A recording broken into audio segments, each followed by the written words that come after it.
राधे जय श्री राधे राधे।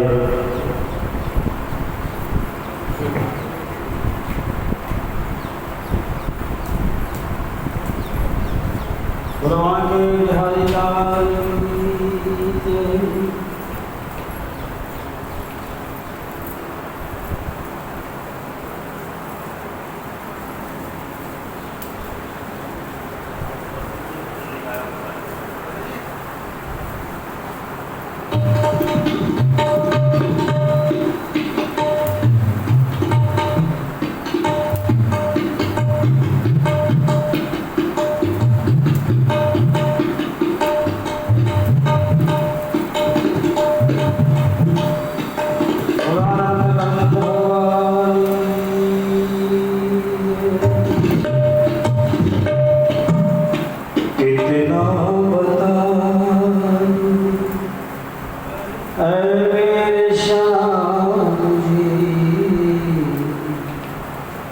इतना बता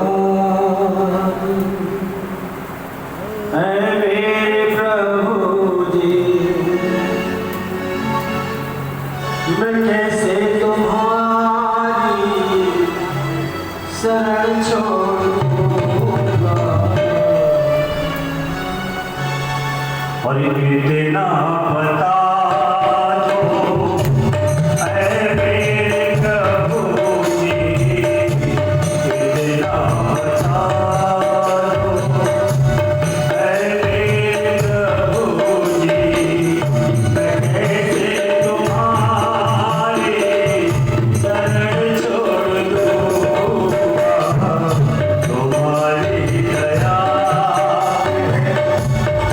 जीवन की सारा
गुरुर्विष्णु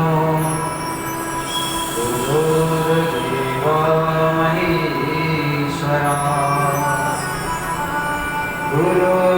गुरुर्साक्षात् परब्रह्म तस्मै श्री गुरवे नमः। अखण्डमण्डलाकारं व्याप्तं येन चराचरं तद्भुवं दर्शितं येन तस्मै श्रीगुरवे नमः। गजाननं भूतगणाधिसेवितम् अपेतजम्बोपचारभक्ष्यम् उमासुतं शोकविनाशकारिकम् नमामि विघ्नेश्वरं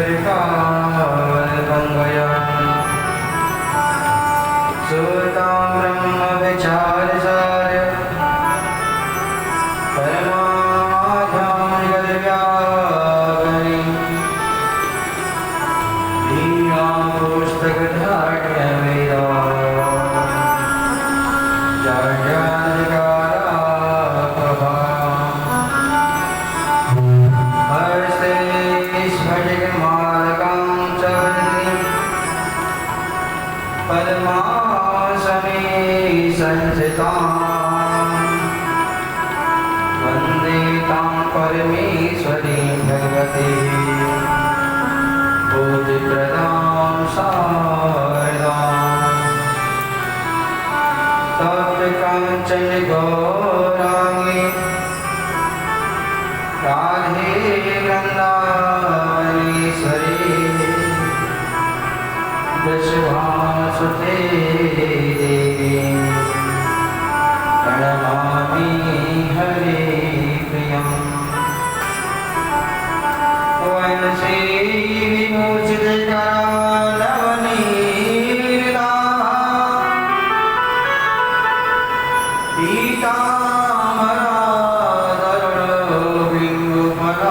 पीताम्बराधरणबिम्बफलाधनुषा पूर्णेन्द्रसुन्दरमुखा सर्वेन्द्रनेत्रा कृष्णात् परं किमपि तत्त्वमहं न जाने शान्ताकारं शिखरसेनं नागहारं महेश्वरं विश्वधारं स्वच्छवर्णं गौरवर्णशुभाङ्गम् गौरीकान्तं विषमदेनं योगविध्यानगम्यं वन्दे शम्भुभुवैहरिणं सर्वलोकैकनाथं नीलाम्बुश्यामलकोमलाङ्गं सीतासमारोपितवामभागम् चारुचापम् नमामि रामं रघुवंशनाथम् अतुलितविरामं हेमसेनावदेहं धनुर्वनिकृशानुज्ञानां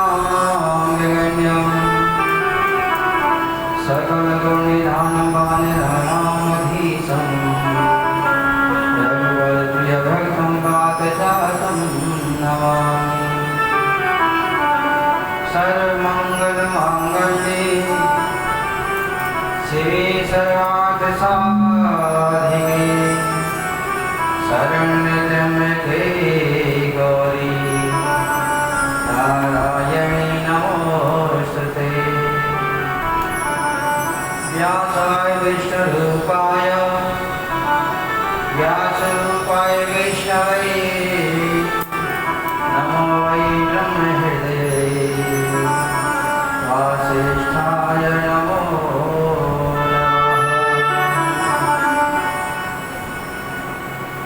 तेरी बदल जाए प्रकृति तेरी बदल जाए प्रकृति राधे राधे बोल जरा तेरी बदल जाए प्रकृति राधे राधे बोल जरा तेरी बदल जाए प्रकृति राधे राधे बोल जरा तेरी बदल जाए प्रकृति राधे राधे बोल जरा राधे राधे बोल जरा राधे राधे बोल जरा राधे राधे बोल जरा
कमल में परात्पर अखिलेश्वर अकारण करुणा वर्णा भक्त वांछित तरु श्री तड़ित विनंदित पीतांबरधारी श्री बालकृष्ण लाल की कानमयी प्रतिमूर्ति श्रीमद्भागवत महापुराण। प्रिय भक्तजनों, गत वर्षों की भांति इस वर्ष भी श्री शिव मंदिर एमलोग कबीर के वार्षिक उत्सव के उपलक्ष्य में आप सभी लोग श्रीमद् भागवत जी कथा श्रवण कर रहे हैं। आइए हम सप्तम दिवस की कथा का शुभारंभ करते हैं। जय जय श्री राधा रमण, जय जय नवल किशोर, जय गोपी चित चोर प्रभु, जय जय माखन चोर। बोले गणेश जी महाराज की जय, बोले उमापति महादेव की जय, बोले जुगल जोड़ी सरकार की जय, बोले अम्बे मैया की जय, बोले लक्ष्मण भगवान की जय, बोले श्यावर रामचंद्र भगवान की जय, बोले हनुमान जी महाराज की जय, बोले भागवत भगवान की जय, बोले सुखदेव जी महाराज की जय। जय जय श्री राम। शामिल कामस्तु वासुदेवांसो दग्धः प्रागरुद्रमन्यतः देहोपत्तेन भूयत्तमेव प्रत्यक्षपद्धतः। एक बात आपसे कहूँ, जो व्यक्ति ज़्यादा पढ़ता है ना, जो व्यक्ति जीवन में बहुत प्रगति करता है, उसके शत्रु भी उतने ही बन जाते हैं। जो जितना ज़्यादा ऊंचा उठेगा उतने उसके शत्रु भी उतने ही होंगे।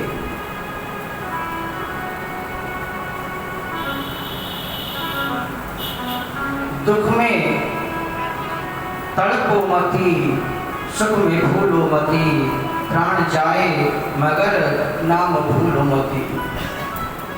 मुरली वाले को मन से रिझाते चलो, कृष्ण गोविंद गोपाल गाते चलो। प्रत्येक परिस्थिति में एक रस रहने की आदत डालें।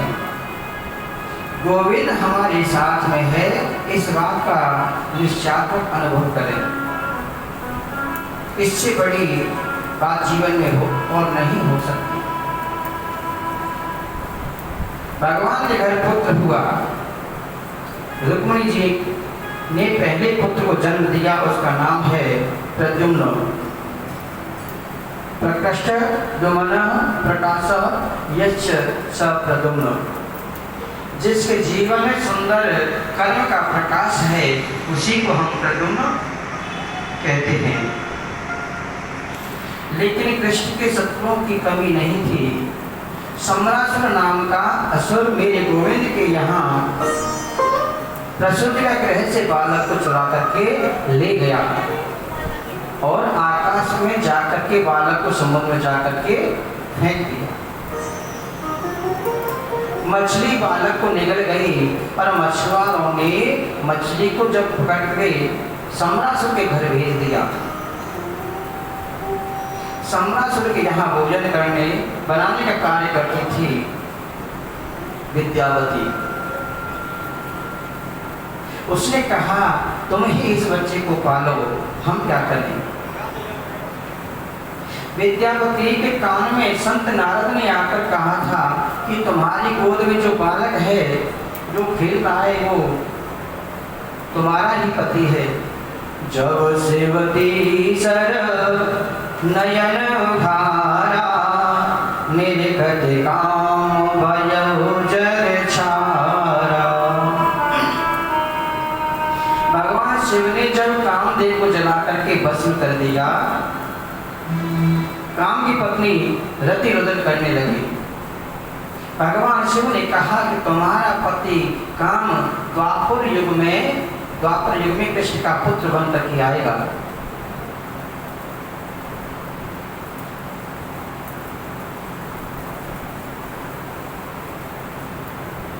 और तुम्हें मिल जाएगा, तुम्हारा पति तुम्हें मिल गया। प्रद्युम्न जी बड़े होकर के सम्रासुर का वध करके अपनी पत्नी को साथ लेकर के द्वारका धाम में आ गए। अब प्रद्युम्न जी वहां गए थे और आए, तब तक कृष्ण के 16,107 विवाह और हो चुके थे। मेरे कन्हैया के पूरे विवाह हुए हैं 16,108। एक बात आपसे कहूँ, भगवान के 16,108 जो विवाह होकर के पत्नी आई हैं, अरे वही सबके पति हैं, वो तो सर्व अंतर्यामी हैं, परमात्मा ही तो सबके पति होते हैं। भगवान का दूसरा विवाह भालू की पुत्री के साथ में हुआ। जामवंत जी की पुत्री जामवती जी के साथ में भगवान का दूसरा विवाह हुआ। परीक्षित बड़ी उत्सुकता से सुन रहे थे। बोले गुरुवर, मेरी समझ में नहीं आया कि भालू की पुत्री कृष्ण की पत्नी कैसे बनी। सुखदेव जी कहते हैं, राजन, द्वारका में एक राजा आए थे, उनका नाम था सत्राजित। सत्राजित महाराज बड़े प्रतापी थे। उनके पास में एक मणि थी, शमंतक मणि। नित्य 10 घंटे पूजन किया जाता था, और यदि नित्य प्रति 10 घंटे उसका पूजन किया जावे तो शमंतक मणि से 8 हाथ सोना निकलता था, 2 कुंटल सोना रोज। इतना स्वर्ण उस मणि से नित्य प्रति प्रकट होता था। एक दिन सत्राजित राजा उस मणि को कंठ में पहन करके श्री कृष्ण की सभा में आए, तो भगवान स्मित हाथ करते हुए बोले कि आपके घर में कुल कितने प्राणी हैं। तो सत्राजित ने कहा, एक मैं हूँ, एक मेरी वृद्धा पत्नी है, एक छोटा भाई है प्रसेन, और एक मेरी पुत्री है सत्यभामा।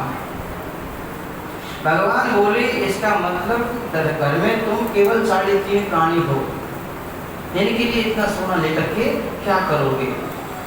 अगर तुम्हारी बहुत इच्छा हो तो इस मणि को हमारे खजाने में रखवा दो, जिससे प्रजा का कल्याण होगा।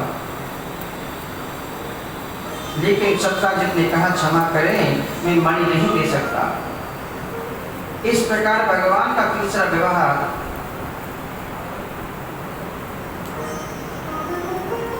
भगवान ने कहा कि आपकी चीज है, हम ज्यादा आग्रह नहीं कर सकते। सत्राजित मणि को लेकर के चले गए। एक बार उनके भाई प्रसेन ने मणि को पहना और जंगल में शिकार खेलने के लिए निकल गया। किसी शेर द्वारा प्रसेन को मार करके मणि छुड़ा लिया शेर ने, और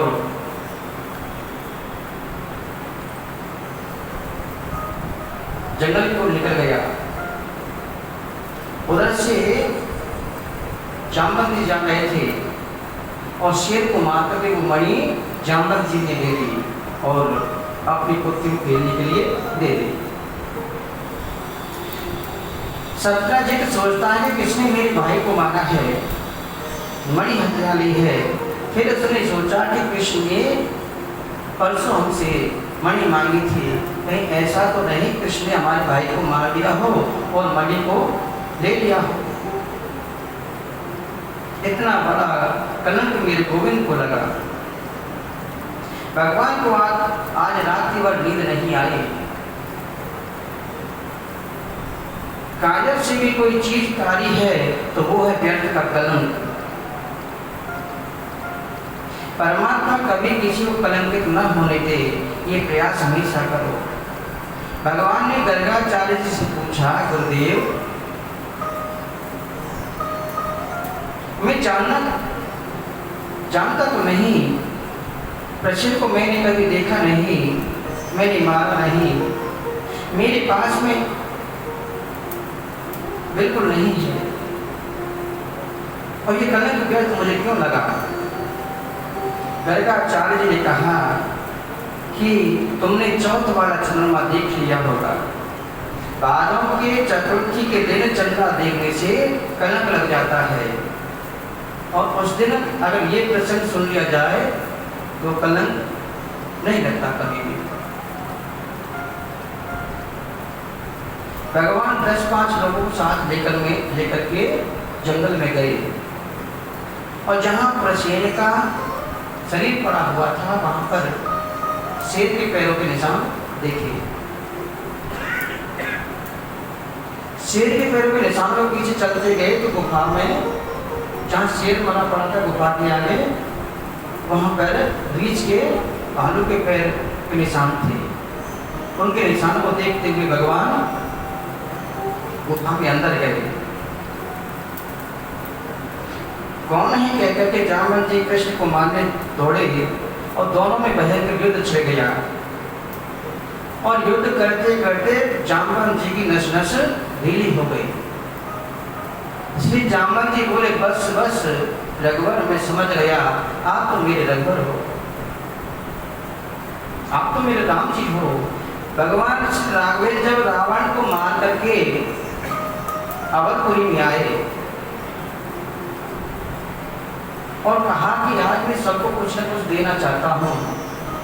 किसी ने कुछ मांगा, किसी ने कुछ मांगा, किसी ने भक्ति मांगी, किसी ने प्रेम मांगा, किसी ने श्रद्धा मांगी, और किसी ने पूजा की शक्ति मांगी। लेकिन जामवंत जी शांत बैठे हैं। प्रभु ने कहा, जामवंत जी आपको क्या चाहिए? तो जामवंत जी बोले, क्या मांगू भगवान? रावण से हमने युद्ध तो किया नहीं, पर रावण की सेना में मेरी टक्कर का दूसरा कोई था नहीं। अब आप देना चाहते हो तो जरा दो हाथ आपसे करने की मेरी इच्छा है। भगवान ने कहा कि इस जन्म में तो ये हो नहीं सकता, क्योंकि यहाँ मर्यादा है कि स्वामी और सेवक का युद्ध नहीं हो सकता। हाँ, तुम्हारी इस इच्छा को मैं द्वापर युग में जरूर पूरा करूंगा। जामवंत जी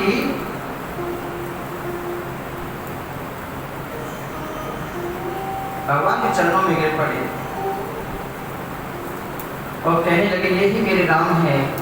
जामवंत जी ने मणि गोविंद को समर्पित करते हुए बोले कि भगवान, मणि ही क्या, मेरी पुत्री को भी स्वीकार कर लीजिए पत्नी के रूप में।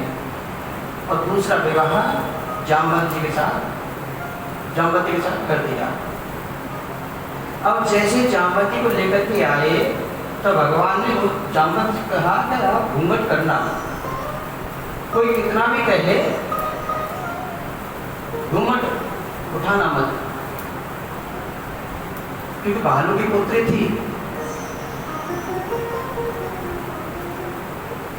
अब जैसे ही पहले में आई तो सब लोग कहे कि जरा मुखड़ा तो दिखाओ, नई बहू की मौत भाई होती है ना, तो वो घूंघट नहीं उठाए। अब रुक्मिणी जी आई, रुक्मिणी कहा कि जरा घूंघटा तो उठाओ, नहीं उठाए, सर लगा दिया। रुक्मिणी ने बार बार कहा, नहीं हटाया, तो रुक्मिणी ने कही, जा तेरा रूप मेरा जैसा ही हो जाए। तो भालू जैसा रूप हट गया और रुक्मिणी जैसा रूप जामवती का बन गया।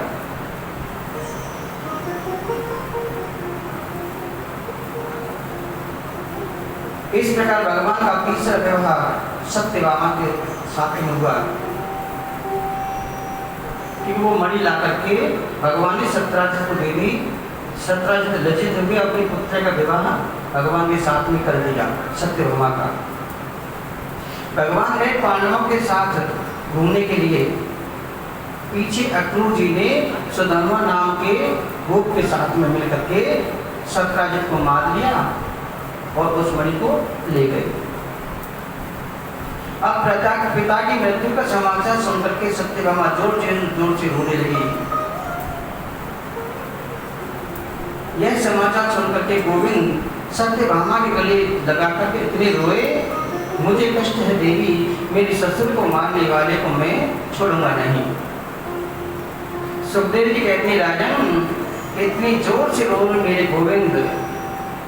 राजा ने पूछा काहे को रोए? बोले पत्नी के पिता मर गए ना इसलिए रोए।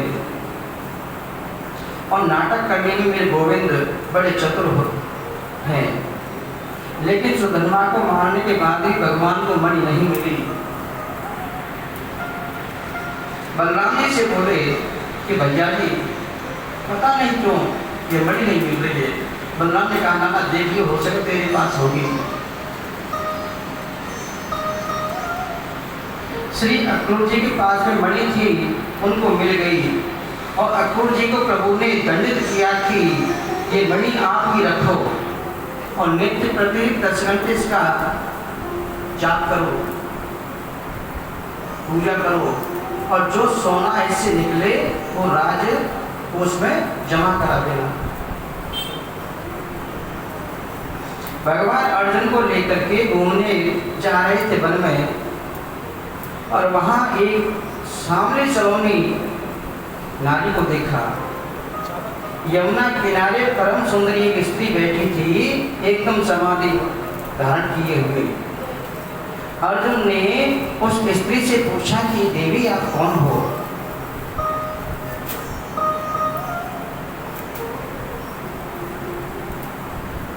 और निर्ताप निर्जन वन में क्यों बैठी हुई हो? उस स्त्री ने कहा कि मैं सूर्य की पुत्री हूँ, यमराज की बहन हूँ और मेरा नाम है कालिंदी यमुना। श्री कृष्ण को पति रूप में वरण करने के लिए यहाँ तपस्या करती हूँ। अर्जुन बोले वो तो मेरे साथ में रथ में बैठी है। और अर्जुन ने यमुना का हाथ कृष्ण के हाथों में सौंप करके मंत्र पढ़ दिया। भगवान का चौथा विवाह कालिंदी के साथ में हुआ। विंध्य और अरविंद नाम के राजा दोनों भाई थे और दोनों की परम लाडली बहन का नाम है मित्र वृंदा, परम सुंदरी है। 5वां विवाह भगवान का मित्र वृंदा के साथ में हुआ। नग्नजित नाम के राजा हैं, उनके यहाँ 7 बैल हैं, बड़े बलशाली बैल, ऐसा पराक्रमी कि मनुष्य से भी ज्यादा बुद्धिमान। राजा ने कहा जो इन 7 बैलों की नाक में एक साथ नकेल डाल देगा उसके साथ अपनी पुत्री का विवाह कर दूंगा। और भगवान ने ऐसा ही किया। भगवान का 6वां विवाह नग्नजिति के साथ में हुआ। इनका ही नाम सत्या है। एक राजादी देवी नाम की महापराक्रमी स्त्री थी, राज संभालती स्वयं, और राजादी देवी की पुत्री का नाम है भद्रा। भगवान श्री कृष्ण का 7वां विवाह भद्रा के साथ में हुआ और 8वां विवाह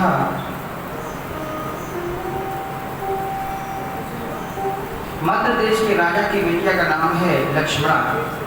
8वां विवाह कृष्ण का लक्ष्मणा के साथ में हुआ। एक और राजा पराक्रमी राजा थे भौमासुर, जो भूमि से उत्पन्न हुआ था इसलिए उसका नाम भौमासुर हो गया। भौमासुर ने अपने बल का दुरुपयोग किया। कभी कभी व्यक्ति धन का दुरुपयोग करते हैं और अपने बल का दुरुपयोग करते हैं। मैंने कहा था ना, यदि विवेक साथ में नहीं है तो धन ऐश्वर्य व्यक्ति को बिगाड़ देता है। विवेक तो होना ही चाहिए साथ में। भौमासुर ने अपने बल का दुरुपयोग किया और जहां भी जाता राजकुमारियों को हरण करके ले आता और मन में संकल्प कर रखा था जब ये राजकुमारियां 20,000 हो जाएंगी तो एक साथ इनके साथ विवाह कर लूंगा। 16,100 राजकुमारियों को उसने बंदी बनाया। भगवान के पास में सूचना गई। देवताओं ने कहा क्योंकि देवताओं को की माता अदिति के कुंडल भी उसने चुरा लिए थे, वरुण का छत्र भी चुरा लिया था। भगवान सत्यभामा को साथ में लेकर के भौमासुर के पास में गए और बड़ा विचित्र जो पीछे गया उसके सामने। भौमासुर कृष्ण के हाथ में मारा गया और मेरे प्रभु ने भौमासुर के कारागार में प्रवेश जैसे ही किया 16,100 राजकुमारियों को देखा। मेरे गोविंद के लिए सजन हो गए और सोचने लगे कि अब ये राजकुमारियां कहाँ जाएंगी। दुनिया का कोई भी राजकुमार अब इनके साथ विवाह नहीं कर सकता।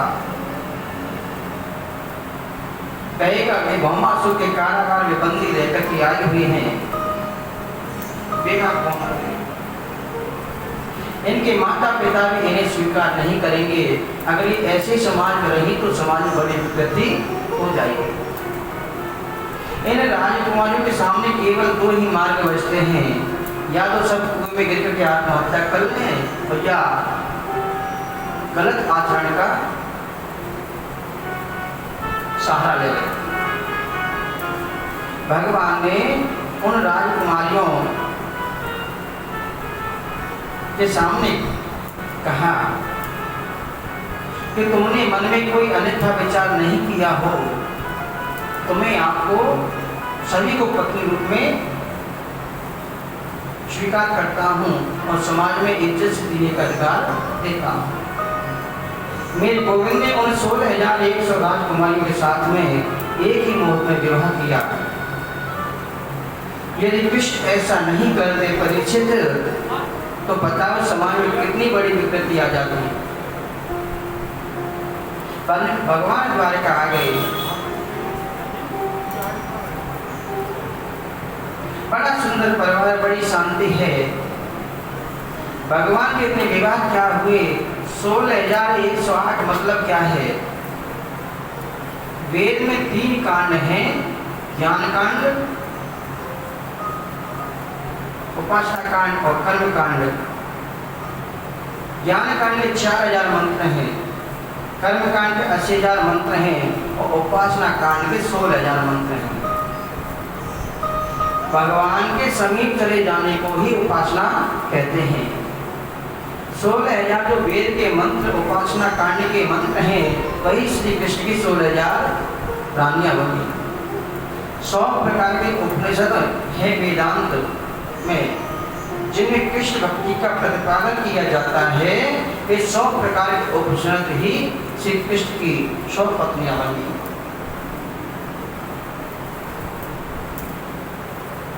आठ प्रकार की प्रकृति होती है, भूमि, जल, अग्नि, वायु, आकाश, मन, बुद्धि, अहंकार। ये 8 प्रकार की प्रकृति है। जीव और ईश्वर में अंतर क्या है? जो प्रकृति के बस में रहता है वो है जीव और प्रकृति जिसके बस में रहती है वो है ईश्वर। परमात्मा प्रकृति के बस में नहीं है। भगवान के बड़े पुत्र सुशील हैं और बड़े पुत्र प्रद्युम्न हैं। प्रद्युम्न के 2 विवाह हुए, अनिरुद्ध के भी 2 विवाह हुए। एक बात यहाँ समझने वाली है क्या कि श्री कृष्ण के परिवार में कृष्ण पत्नी में बड़ा आपस में बहुत प्रेम है।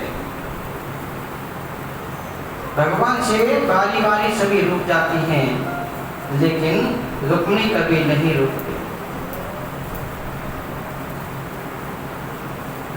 मेरे गोविंद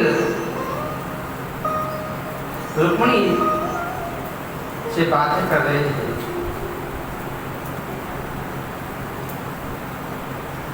आचार्य सुखदेव जी कहते हैं एक बड़ी विचित्र बात मैं तुमसे बताऊं। बोले क्या? आज मेरे कृष्ण के पुत्र की उम्र हो गई 50 वर्ष। कृष्ण का जो पौत्र है अनिरुद्ध वो है 25 वर्ष के और बाबा श्री कृष्ण हो गए 15 वर्ष के। आपने कभी सुना है कि बेटा 50 वर्ष का, पोता 25 वर्ष का और बाबा 15 वर्ष के? क्योंकि भगवान पर कभी भी उम्र का असर नहीं पड़ता है। भगवान कभी 15 से आगे बढ़े ही नहीं। श्री राघवेंद्र सरकार ने 13,000 वर्षों तक हमारी भूमि पर राज किया। ये भागवत में वर्णन आता है।